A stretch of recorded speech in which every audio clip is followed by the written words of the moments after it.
Welcome back teman-teman semua, Sobat Cuan di Peluang Makro News. Kali ini gue William akan ditemani oleh Bro Kevin. Yes. Dan topik kita hari ini nggak kalah menarik dibandingkan periode yang sebelumnya, yaitu tentang AI boom or AI bust. Apakah AI ini masih berkelanjutan atau akan segera bubbling? Nah, itu menarik sekali ya. Something yang $1 billion question sih, bro. Jadi pertanyaan banyak orang. Iya. Apalagi kemarin mungkin ngelihat beberapa ini ya, data-data PE dari S&P 500, kemudian ngelihat mungkin Warren Buffett gitu ya, ada indikator market cap to GDP ratio, maka mereka lumayan merasa sudah mahal gitu, apakah sudah akan bubble gitu. Nah, ini akan menjadi menarik sih yang hari ini kita akan bahas. Iya. Nah, satu cerita dan sedikit apa yang terjadi di market kemarin, bahwa market kemarin mengalami sell-off yang cukup masif. Yes. Setelah rentetan ceritanya mulai dari short selling Michael Burry, dia melakukan put option, ya kan, di dua saham utama yaitu Palantir dan Nvidia. Setelah itu diikuti dengan penjualan oleh Peter Thiel di saham Nvidia. Dia adalah salah satu founder dari Palantir itu sendiri, salah satu board juga dari Palantir. Dia juga punya investment, dia punya hedge fund, dan hedge fundnya juga udah mulai reduce position di AI, terlebih lagi di Nvidia. Yes. Di saham-saham tersebut ya yang sifatnya closely related sama AI. Setelah itu AI spending dan lain sebagainya. Dan di mana yang seperti kita tahu juga bahwa dari mana lagi AI spending akan dikucurkan, ya kan? Kalau selama masih ada likuiditas, pasti marketnya akan terus bertumbuh. Tapi kalau likuiditas tersebut udah mulai menyempit, nah itu yang akan menjadi pertanyaan. Dan disitulah market mengalami sell-off yang cukup signifikan gitu ya. Dan kalau teman-teman perhatikan juga ya, bukan cuma Nvidia aja. Nvidia adalah salah satu proxy. Setelah itu market S&P dan market Nasdaq secara keseluruhan mengalami penurunan, ya kan bro? Ya, jadi penurunannya juga cukup signifikan. Apakah sekali lagi ini saatnya kita buy in the dip, atau sebetulnya saatnya kita cukup harus waspada sama AI bubble ini, bro? Ya, mungkin kalau kita lihat ya, memang saya bisa melihat sih untuk masalah valuasi memang mungkin sudah lumayan mengkhawatirkan gitu ya, PI di atas 30, historical seperti itu. Dan namun saya melihat ini sebenarnya kalau teman-teman lihat ya, yang sekarang lagi digembor-gemborkan itu ya, Warren Buffett ratio itu sebenarnya udah terjadi dari tahun lalu, dari 2021 juga sudah all time high terus. Tapi tidak terjadi-jadi bro, ya kan? Nggak terjadi-jadi bubble-nya. Dari 2021 itu udah di atas 100%, ya kan? Di atas level .com bubble, yang memang waktu itu juga Warren Buffett pakai indikator itu kan. Nah, tapi setelah itu ya tetap aja jalan terus gitu ya, Index S&P 500 ya. Jadi memang, karena kalau saya lihat akhir-akhir ini sebenarnya market lebih di drive bukan oleh value investing ya. Jadi value investing saat ini sudah mulai agak ini bro, kalau gue lihat daya mulai agak terkikis bro dari market, karena memang sebenarnya market mau nggak mau juga harus memutar uangnya kemana. Karena kalau teman-teman lihat, money supply itu luar biasa besar bro. Ada lonjakan money supply yang sangat besar dari tahun 2021 sampai sekarang. Itu akselerasinya itu lebih tinggi daripada tahun-tahun sebelumnya dan beberapa dekade sebelumnya. Nah, ini cash yang begitu besar ini kan harus diinvestasikan untuk melawan inflasi ya, untuk melawan segala macam. Dan jadi memang karena supply dari uang yang begitu besar tersebut menyebabkan sampai saat ini indeks S&P 500 pun tetap terus mencatat rekor demi baru tiap tahunnya gitu ya.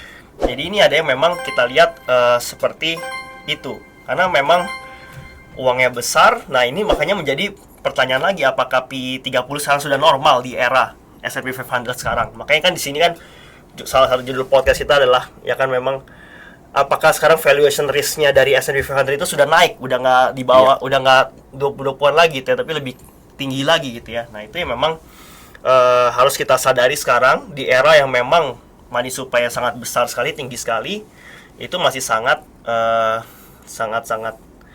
menurut saya masih sangat relevan gitu ya apabila Iya. melihat valuasi segala macam. Nah, memang harus tetap lakukan investasi.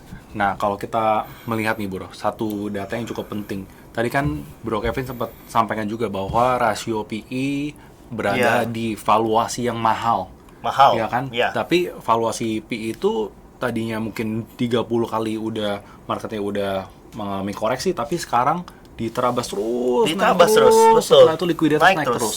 Nah, ini ada satu data yang menarik di mana tech earnings dibandingkan dengan negara-negara lainnya selain di US, tech earnings itu terpautnya cukup jauh. Cukup jauh. Dan terjadi seperti K-shape recovery sejak tahun 2008 ya. Jadi Iya. ini sebagai perbandingannya 0 sampai 600 ya. Jadi kalau di posisi sekarang earnings dari world exclude dari tech company ya kan. Kita lihat berada di sekitar di 100. Dan di sini kita lihat kalau world technology itu berada di level 600. Yang artinya gapnya tuh lebar sekali. Lebar sekali. Perusahaan Iya. teknologi yang sudah besar berpotensi akan semakin besar lagi dan itu sebetulnya slowing down-nya sempat terjadi juga, yaitu di tahun, kalau di sini kita lihat di tahun 2019, 18-19, setelah itu di tahun 2022 dan Iya. setelah itu mulai rally panjang lagi untuk di tahun-tahun berikutnya. Mungkin itu salah satu reason mengapa PE itu udah nggak jadi matters lagi. Udah nggak jadi Karena matters lagi. structure-nya atau dari economic mode-nya, dan kalau kita bandingkan antara kita memilih perusahaan teknologi atau perusahaan X dari teknologi, yang teknologi perform sekali in the market gitu ya. Jadi banyak sekali perusahaan-perusahaan seperti itu yang memang kelihatannya tidak masuk di akal, tapi I think kita sebagai investor kita harus lebih agile dan adjust dari segi pemikiran kita dan kita mesti keep update sama Yes. market ya. Nah, ngomong-ngomong soal makro sedikit nih bro, karena tema kita hari ini adalah Oke. peluang makro Yes. news. Ya. Playlist kita peluang makro news. Jadi bagaimana menurut Bro Kevin dengan AI spending yang nanti akan cukup besar, dengan kondisi makro kita yang terakhir labor market tidak terlalu menggembirakan, apakah akan potong suku bunga dan apa event-event kedepannya yang harus kita perhatikan? Iya, betul. Jadi memang di katalis yang mungkin terdekat saat ini adalah Desember rate cuts ya, yang bahwa kemarin naik lagi ya. Nilainya dari 30% sebenarnya di minggu lalu, bro. Iya. Sempat 30%. Sekarang rate cut odds naik lagi di Desember jadi 85%. Nah, itu menjadi Iya. katalis yang memang kita lihat di Desember nanti. Karena memang kalau secara melihat dari likuiditas, dari SOVR dibandingkan dengan IOBR-nya itu memang sudah sangat likuiditas, sudah sangat ketat sekali. Dan biasanya di level-level segini, the Fed itu mau nggak mau harus melakukan yang namanya quantitative easing. Ya, jadi mereka memang sudah address juga, Powell juga sudah address dari yang FOMC bulan lalu ya, bahwa dia akan menghentikan QT di 1 Desember. Ya, jadi minggu depan. Ya. Di 1 September itu dia akan hentikan QT dengan dia akan stop reducing dia punya balance sheet. Kemudian di tanggal 10 juga akan ada katalis kalau misalnya dia benar potong suku bunga yang tadi probabilitasnya sekarang jadi 85%. Iya. Menjadi 85% karena minggu lalu tiba-tiba ada dua ya, Stephen Miran dan juga Fed Chair-nya yang Vice Chair ya, jadi wakil ketuanya. Vice Chair-nya itu bilang dia support pemotongan suku bunga di Desember. Jadi ada dua orang sudah berkoar-koar support ya. Jadi di minggu lalu jadi rate cuts-nya naik signifikan, odds-nya dari 30-50%, dan itu yang tentunya akan meningkatkan lagi money supply. Iya. Ya tentunya ya, dimana AS pun sebagai GDP terbesar di dunia, jadi sangat-sangat uang tuh semuanya ada di Amerika ya, jadi itu akan sangat berdampak sekali tentunya untuk dari segi makronya yang tadi akan semakin mendukung ya, dimana juga dengan AI spending.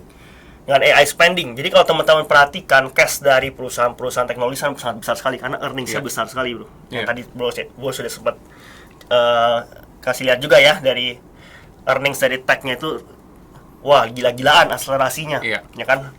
Dan kalau teman-teman lihat juga Nvidia, teman-teman dari 2020 sampai 2025 sekarang revenue-nya itu naik 10 kali lipat. Jadi tiap tahun tuh 100% cager, bro. Lebih dari 100%. Nah, ini akan terus berlangsung. Ya, jadi mana Nvidia pun tetap optimis bahwa revenue dia akan meningkat at least di kuartal depan dia expect dia akan meningkat lagi 15%, revenue-nya 10-20%. Jadi itu memang sangat signifikan sekali. Jadi kalau dilihat AI bubble, mungkin itu akan terjadi tapi tidak dalam waktu dekat. Ya, ketika growth-nya itu kan sudah sangat kecil, tapi kalau ketika growth-nya masih sangat besar seperti ini, AI bubble harusnya masih belum terjadi. Ya, mungkin kita sama-sama definisikan ya. Kira-kira AI bubble itu apa? Apa definisi bubble itu sendiri? Yang seperti kita tahu, bubble itu di ekonomi digambarkan dari aset yang gelembung sekali dibandingkan dengan underlying value. Underlying aset value itu sendiri gitu ya. Jadi kalau misalkan kita menilai misalkan aset tersebut 100, setelah itu asetnya harga di marketnya inflated, let's say sampai ke 600, setelah itu sampai 1000, tapi underlying asetnya masih tetap stay di sana. Dalam hal ini adalah earnings atau dari balance sheet, dari cash flow dari perusahaan-perusahaan tersebut masih stagnan, ya bisa kita katakan sebagai bubble. Ya kan? Tapi kalau misalkan sebetulnya harganya naik sampai let's say sampai 1000 tapi diikuti oleh earnings-nya juga, sebetulnya itu tidak menjadi something yang bubble. Nah, mungkin something yang perlu gua sampaikan juga bahwa perusahaan semiconductor tersebut kan mendapatkan order dan mendapatkan revenue dari spending perusahaan hyperscaler. Seperti Magnificent Seven, ada Microsoft Alphabet, setelah itu AWS, Meta, ya kan? Mereka menyisihkan cash-nya. Tadi Bro Kevin juga sempat bilang dia menyisihkan cash-nya karena excess cash-nya besar sekali. Setelah itu dia gelontorkan, dan investasi itu udah dijalankan oleh Microsoft dari 2023. Dan memang kalau kita lihat di laporan keuangannya, investasi uang yang keluar atas investasi AI itu emang cukup besar gitu ya, dan itu nampak di laporan keuangan itu sendiri melonjak hampir 2 kali lipat di 2023. Setelah itu dan bertumbuh lagi di 2024, dan di 2025 juga sama gitu ya. Dan di sini kalau kita lihat pertumbuhan lonjakan yang paling besar memang sebetulnya di 2024 dan masih ada growth-nya di 2025. Dan pertanyaannya, apakah masih ada untuk di 2026? Ya, jadi kalau saya lihat ya, di mana kalau teman-teman perhatikan juga kemarin,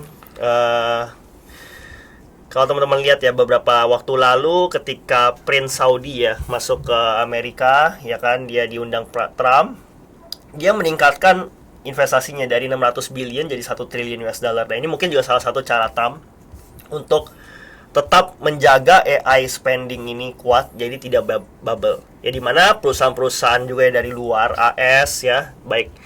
Jadi dia nggak hanya encourage perusahaan dalam negeri di US ya, seperti ya Nvidia segala macam, tapi dia juga encourage orang-orang luar ya, terutama dari Arab Saudi, yang memang dia lihat Arab Saudi kan negara yang sangat kaya juga ya teman-temannya, yang sangat luar biasa.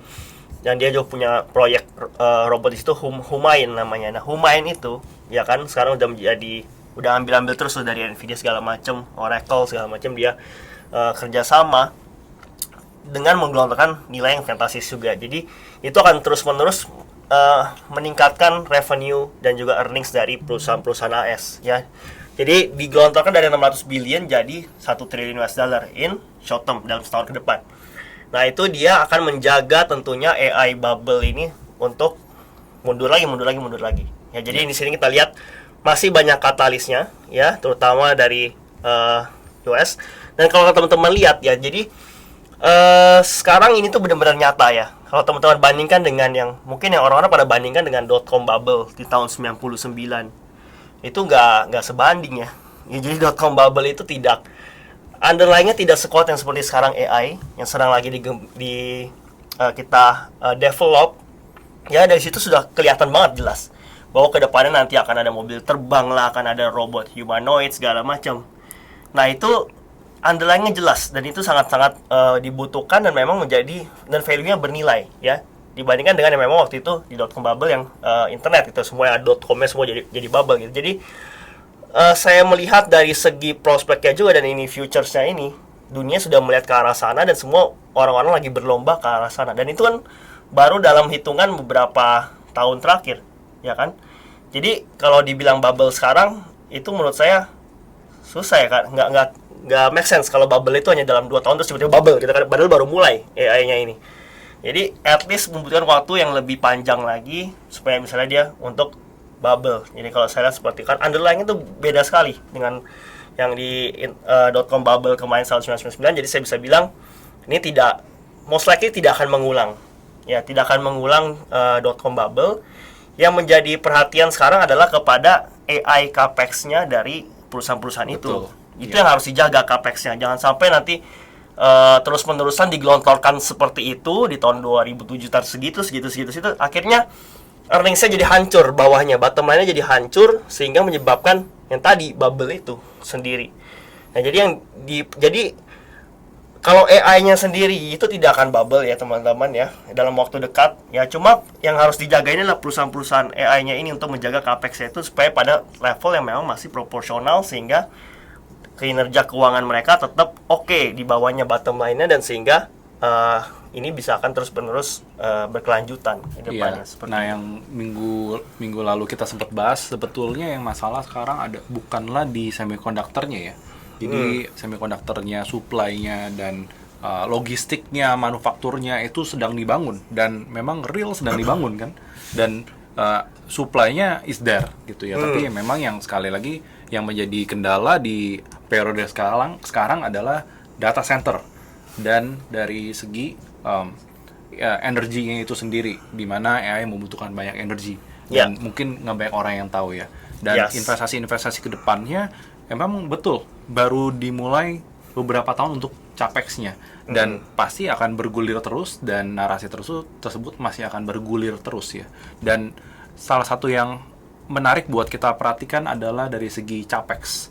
Jadi kita perlu membandingkan capex rasio terhadap free cash flow dan capex terhadap sales dari perusahaan-perusahaan yang tech company yang menggelontorkan spending tersebut ya. Jadi ada data dari yang kita lihat ya di sini.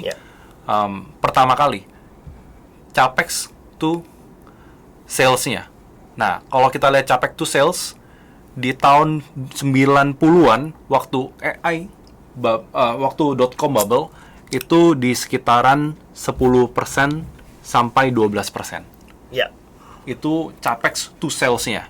Dan capex to free cash flow-nya di era AI bubble itu mencapai 70%.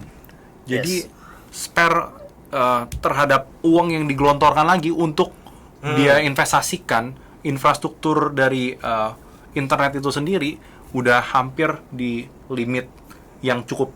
Udah spare-nya udah sempit sekali ya. Betul. Gitu ya. Nah, perbandingannya kalau di tahun ini di 2024 2025 kalau untuk capex to sales-nya memang untuk infrastruktur itu memang dibutuhkan capex yang besar ya. Betul. Dan kalau kita lihat sekarang memang berada di area seperti waktu .com bubble. Tapi untuk dari segi sales-nya. Dari segi salesnya. Nah, yang kita perlu perhatikan dengan lebih mendetail adalah sebetulnya dari free cash flow, karena free cash flow adalah memang cash bebas yang dimiliki oleh perusahaan, dan memang itu adalah reserve cash yang masuk ke dalam balance sheet-nya company gitu kan. Dan kalau kita lihat ya untuk capex to free cash flow-nya di area AI race ini itu masih sekitaran 30% sampai terakhirnya mentok di 40%. Gitu ya. Masih ada room to grow-nya, masih bisa dilakukan ekspansi lagi ya gitu. Jadi hopefully masih cukup safety. Nah, ngomongin tentang bubble kan, bubble burst kalau tiba-tiba nggak ada investasi lagi, setelah itu spendingnya turun signifikan, dan usage dan profitability dari AI itu dipertanyakan. Ya kan, seperti internet yang waktu dulu investasinya ada tapi dipertanyakan dari profitabilitasnya gitu kan. Tapi kalau sekarang kita lihat memang ada indikasi-indikasi orang mengkaitkan bahwa profitabilitas dari AI ini masih dipertanyakan. Memang masih early stage. Karena mereka masih belum bisa scale up. Ya kan? Mereka belum invest di data centernya, mereka harus invest juga di energinya. Banyak sekali yang harus mereka invest dan harus mereka spending. When there is a problem, there's money, ya kan? Iya. Jadi ini masih ada bau-bau money-nya, masih ada bau-bau cuannya sebetulnya ini ya, gitu. Nah itu sih bro yang bisa gue utarakan. Iya betul. Jadi memang kita harus melihat juga ya dari tadi. Yang penting itu adalah bottom line-nya earnings dan juga cash flow-nya ini ya bro. Iya. Dimana kalau bagaimana juga kita melihat nanti ke depannya dalam beberapa tahun ke depan bagaimana dia bisa generate itu menjadi money juga. Yeah. Ya itu yang akan sangat penting juga. Kalau sekarang kan memang masih dalam tahap awal, setahun 2 tahun gitu. ChatGPT juga baru setahunan ya, belum hampir 2 tahun lah ya. Nah ini kan sekarang memang masih dalam fase-fase yang untuk adopsinya dulu masalnya. Jadi dia belum melakukan monetisasi yang gimana banget ya, walaupun sudah ada sedikit-sedikit, belum melakukan yang gimana. Tapi bagaimana ke depan nanti sudah ada monetisasi yang benar-benar oke, sehingga free cash flow-nya itu bisa naik lagi, kemudian earnings-nya itu bahkan bagus lagi. Nah itu akan mencegah AI bubble. Dan sekarang underlying-nya jelas dibandingkan dengan yang memang .com bubble tahun 1999 yang memang ya udah bottom line-nya itu yang nggak kuat gitu ya di tahun 99 itu ya. Yeah. Sedangkan kalau sekarang kita melihat ini ada potensi sangat besar dan bottom line-nya itu potensi melonjaknya cukup signifikan juga. Iya. Ya, jadi itu akan lebih ke depannya itu akan fokusnya adalah lebih bagaimana kita melihat apakah ini bisa generate money ke depannya. Bagaimana dia translate to money, translate to cash flow. Nah, ini yang harus kita pelajari. Tapi kalau dibilang bubble sekarang itu masih too early. Yes. Jadi bubble, no. Healthy correction, sangat possible. Yeah. Jadi memang ya itu banyak sekali kendalanya. Ya, when there is a problem, there is money juga ya bro ya. Yeah. Dan ada satu quotes yang mungkin penting buat kita perhatikan ya. Jadi ini quotes ini diutarakan dari ex CEO dari bankir terkenal juga ya. Jadi dimana dia sempat bilang juga, as long as the music is playing, you got to get up and dance. Yeah. Selama musiknya masih berjalan, rasanya aneh sekali kalau kita tidak ikutan dalam dance-nya, ikutan dalam race-nya. That's why once musiknya masih berjalan ya kita masih ya ikut di dalam kemeriahan itu. Tapi jangan lupa once marketnya is collapsing atau musiknya udah stop playing, ya kita harus get out, bukan ikutan dance di dalamnya. Jangan sampai kita di penghujung acara kita baru datang dan kita kebagian remah-remahnya aja. Gitu. Nah mungkin itu sekitar dari kita ya. Dan ini ada satu pertanyaan dari Bro Arif Darmawan. Nah ini ada pertanyaan nih. Menurut Bro Kevin, spesifik ke Bro Kevin, gimana tentang tuduhan secret financing yang dikatakan Michael Burry terhadap Nvidia? Ya, jadi ini itu memang sudah ada kan bagannya gitu ya yang tersebar gitu ya, ini dari sini ujung-ujungnya ke sini lagi triliun dolar itu berputarnya di situ-situ saja. Ya menurut saya itu sebenarnya ya itu bisa dijadikan alasan yang oke logis lah ya untuk ini. Cuma yang tadi itu ya, bagaimana ini masih sekali lagi ini masih dalam fase yang very very early. Ya mereka memang butuh seperti itu, butuh spending yang besar-besar juga R&D untuk itu seperti itu. Tapi nanti kalau sudah menjadi massive development keluar, ya ini ceritanya udah akan berbeda. Ya jadi ya untuk saat ini memang semua juga seperti itu ya. Kalau teman-teman nggak usah ini jauh-jauh ya startup segala macam yang begitu seperti awal-awalnya memang ya seperti itu memang ya kan. Ya tapi memang ketika dia sudah mature segala macam, nah itu nanti itu dia akan menjadi seluruh dunia. Jadi semua tuh AI race. Di sini sekarang tuh lagi AI race, teman-teman. Semua negara punya kepentingan masing-masing. Teman-teman, China juga punya kepentingan sendiri untuk bisa mengungguli AS nantinya, sehingga dia bisa control the world nanti di beberapa tahun ke depan. Ya jadi saya melihat seperti itu ya, tapi itu kan benar-benar cash juga gitu loh. Ya, jadi itu benar-benar cash. Ya, walaupun di situ-situ saja orangnya ini uang asli teman-teman ya, uang asli walaupun memang circular finance-nya di situ-situ aja, tapi ini beneran cash flow asli.